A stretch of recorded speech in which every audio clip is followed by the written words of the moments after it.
Vamos falar agora sobre um possível bug do Bitcoin extremamente sério, tá? Algo que ainda não foi catalogado. Pode não ser um bug, tá? Pode não ser um bug. Pode ser um bug que já era conhecido do passado e foi explorado agora. Ou pode ser um outro bug totalmente do zero. É uma situação bastante complicada porque a gente está falando aqui de quantos 80 mil Bitcoins, que dá 8,6 bilhões de dólares, meu amigo. É muito dinheiro. Isso tudo foi movido no dia 4 de julho para uma pessoa de carteiras antigas do Bitcoin. Vamos tentar entender isso daqui, porque tem um monte de aspectos nisso daqui. A pessoa que fez isso contratou uma empresa de consultoria, uma empresa de advogados financistas lá em Nova York para garantir a legitimidade dessa história toda. É muito estranha a coisa toda, tá? Porque você pode imaginar um monte de golpe, até o golpe da pessoa ser o dono original da carteira e tá dizendo agora que roubou a carteira, que pegou a carteira para ele. Vamos entender esse caso aqui. Obrigado a você que está assistindo o nosso vídeo. Se você gosta do nosso conteúdo, por favor, deixa o seu like e se inscreva aqui no canal, né? Então tá aqui, ó, quem quebrou o Bitcoin no dia 4 de julho? Então o que eu estou falando aqui, o Bitcoin foi quebrado no dia 4 de julho. Tiraram 80 mil Bitcoins de uma carteira, na verdade de 8 carteiras, cada uma com 10 mil Bitcoins, e isso pode ser o primeiro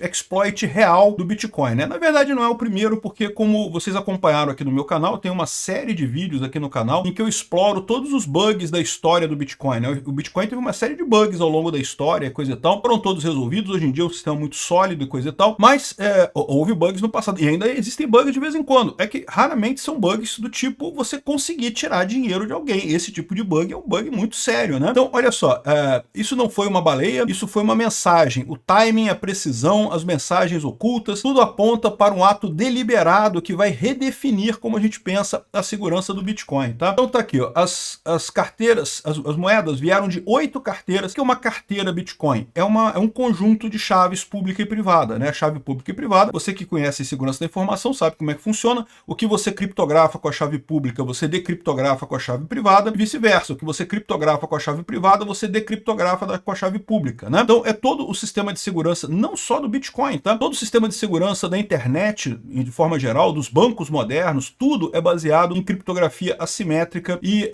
o Bitcoin é assim. Então sempre que você tem um par de chaves, uma chave privada, que é privada justamente porque só você sabe dela, então essa chave é o segredo da sua carteira, e a chave pública, que é essa todo mundo sabe, quando vai te mandar dinheiro, usa essa chave pública, né? Então, essas 8 carteiras estavam intocadas por 14 anos, ou seja, durante 14 anos, ninguém mexeu nesses Bitcoins, né? Então tá aqui, ó, baleia Bitcoin no dia 4 de julho, 8 bilhões 763 milhões de dólares foram movidos em julho, né? 4 de julho, dia da independência americana, né? Agora, aqui, ó, não é apenas grande, é muito preciso. Foram 8 transações coordenadas no mesmo bloco, no mesmo momento, então a pessoa já sabia o que ia fazer, já tinha todas as informações para fazer isso, fez imediatamente as 8 transações, tudo entrou no mesmo bloco, foi aprovado no mesmo bloco, a pessoa recebeu o dinheiro em seguida, né? Então, e aí? O que pode ser isso daí, né? Bom, existem várias hipóteses. Uma hipótese que você não pode descartar e que é importante manter em mente é que a pessoa era a dona desses Bitcoins mesmo, né? Essa pessoa criou essas carteiras lá em 2011 e agora queria usar o dinheiro. E aí, qual que foi o truque que ela usou para isso, né? A gente vai ver aqui qual que é o truque. Por quê? Porque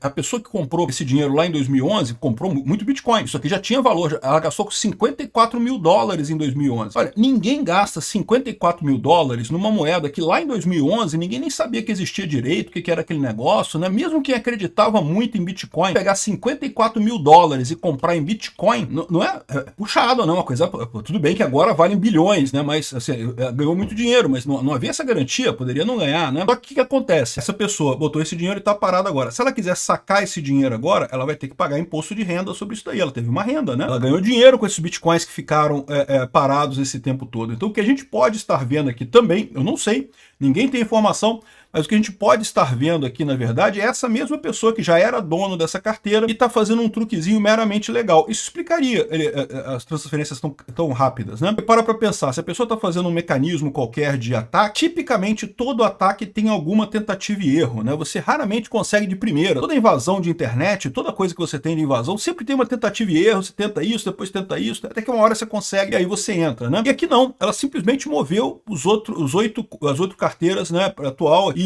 Mas pode ser que seja uma falha realmente. Por que pode ser que seja uma falha?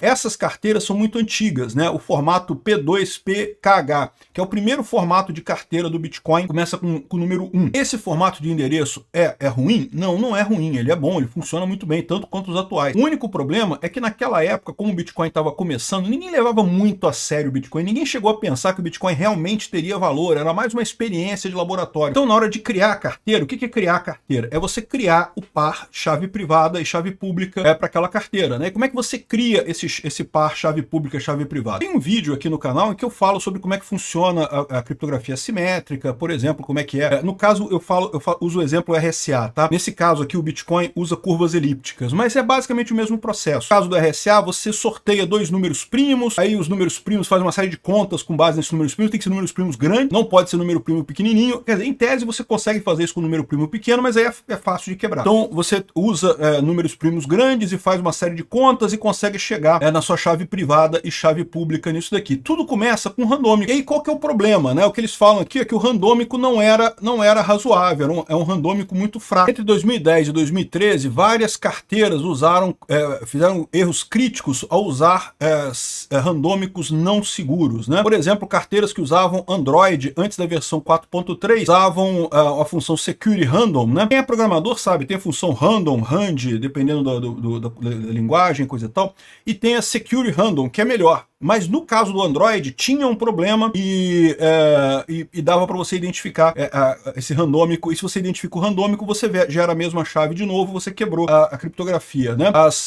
Algumas carteiras em JavaScript que usavam math.random mais timestamp, que geravam uma entropia baixa e, portanto, conseguia ser adivinhado por força bruta. Carteiras de papel que também eram geradas por navegador e com isso também geravam entropia fraca e coisa e tal. Então, tudo isso daqui eram problemas que, inclusive, já foram identificados no Bitcoin, não se usa mais esse tipo de coisa. Não é problema do Bitcoin em si, é o problema da criação da chave do Bitcoin, né? Hoje em dia, algumas ferramentas conseguem quebrar, escanear, verificar milhões de chaves por segundo, né? Se você tem só 2 elevado a 32 a 2 elevado a 64 possibilidades, isso é trivial, isso é rodar em minuto a máquina, né? Então, ou seja, isso pode ter sido isso. Agora, eu ainda acho que foi a primeira coisa, tá? Eu acho que foi o dono das carteiras que moveu esse dinheiro mesmo. Para mim parece muito claro por quê? Porque as 10 carteiras foram criadas pela mesma pessoa no mesmo tempo e botou 10k em cada uma. Então a pessoa lá naquela época dava importância para o Bitcoin, pegou 54 mil dólares, é dinheiro, e botou 10 mil bitcoins em cada carteira. Uma delas tem um pouquinho mais, 10.009 aqui.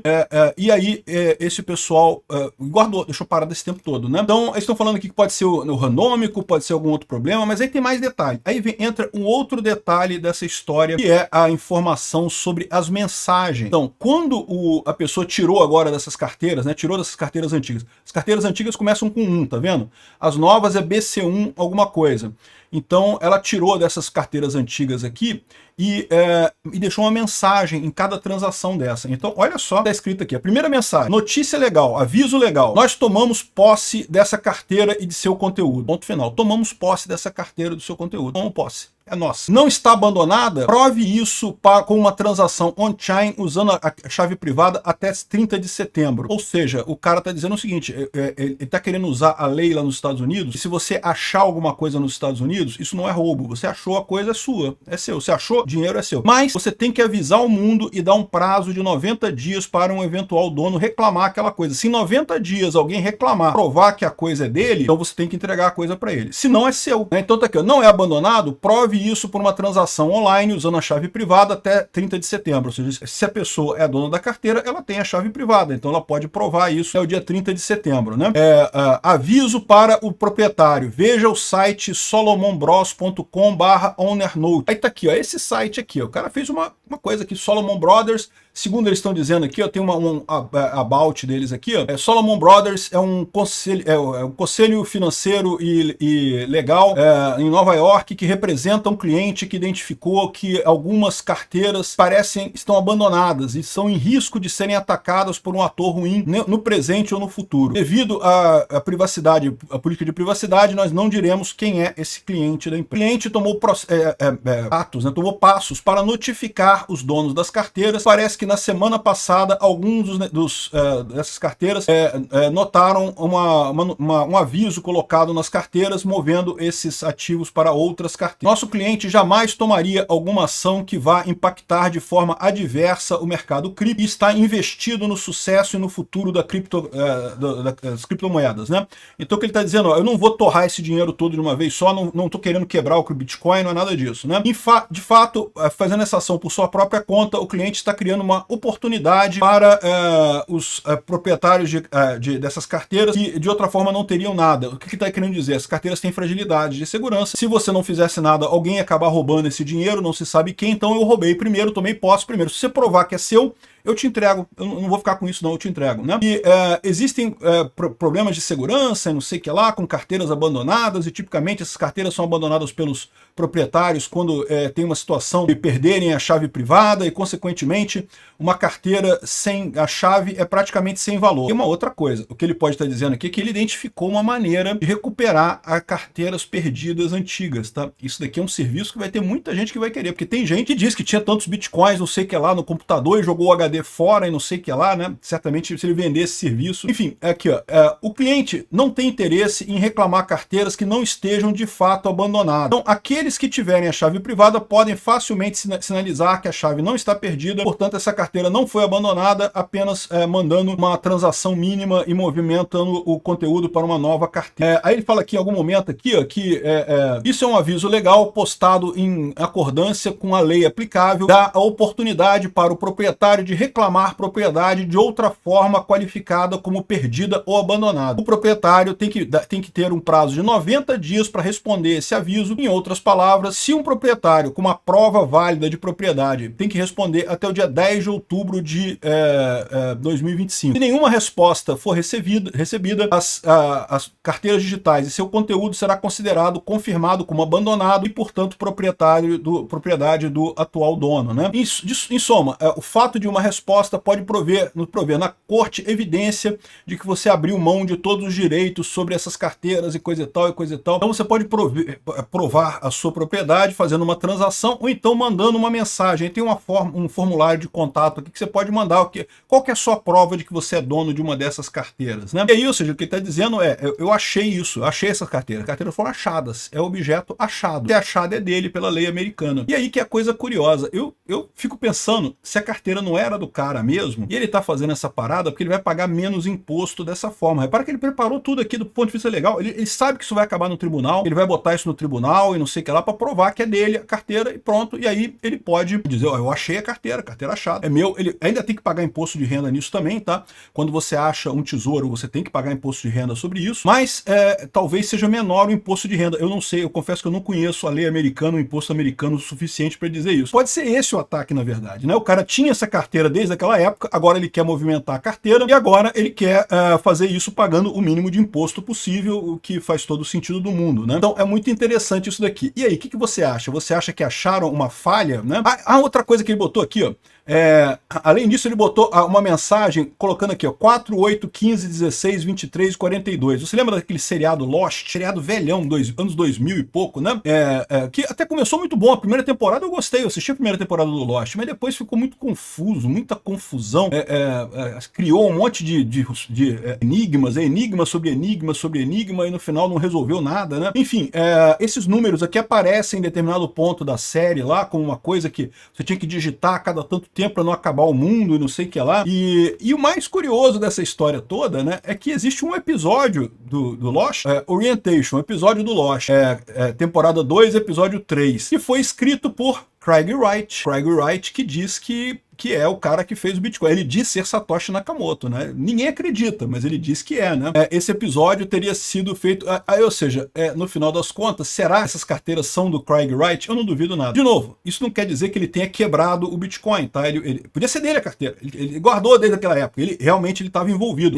O pessoal diz, não acredito que ele seja Satoshi Nakamoto, mas que ele estava envolvido com o Bitcoin desde o início, ele estava. E ele sempre teve dinheiro, tá? Ele sempre foi um cara rico. Então, para ele, talvez $54 mil naquela época não fosse essa essa coisa toda não. Eu acho que é isso, tá? Eu acho que essa carteira era dele mesmo e ele tá movendo agora para legalizar essa coisa toda e para poder botar a mão no dinheiro. Não precisa botar a mão em tudo, né? 8 bilhões de dólares, o que você vai fazer com 8 bilhões de dólares? Sei lá, comprar uma cidade, né? Vai comprar uma cidade, né? Comprar um porta-aviões, o que você vai fazer com 8 bilhões de dólares, né? Mas enfim, aparentemente é alguma coisa nesse sentido. Não sabemos quem é que está fazendo essa transação, mas pela dica aqui do Craig Wright, faz sentido, né? As transações estão aqui, ó, os blocos aqui, os endereços dos blocos, né? O balanço atual tem 3 dólares lá, recebeu 10 mil dólares e tirou 10 mil dólares. E é isso daí. Um grande dilema. O que você acha? Você acha que é o truquezinho para pagar menos imposto que eles estão fazendo aqui? Você acha que é o truque para legalizar Bitcoin? Se é um truque para legalizar Bitcoin, pode ser um ótimo caminho para porque tem um monte de gente nessa situação que comprou Bitcoin lá atrás e coisa e tal, né? E agora está legalizando o Bitcoin. E cria até um mercado novo agora de venda de chaves, né? Porque pode ser interessante. Se realmente você paga menos imposto, na hora de comprar Bitcoin, grandes quantidades, pode ser melhor você comprar a chave do que fazer a transação na rede Bitcoin, porque assim você pode alegar que achou aquela chave, fazer um truquezinho desse daqui para recuperar os Bitcoins e coisa e tal, recuperar a propriedade. O que você acha? Falha no Bitcoin ou truquezinho legal?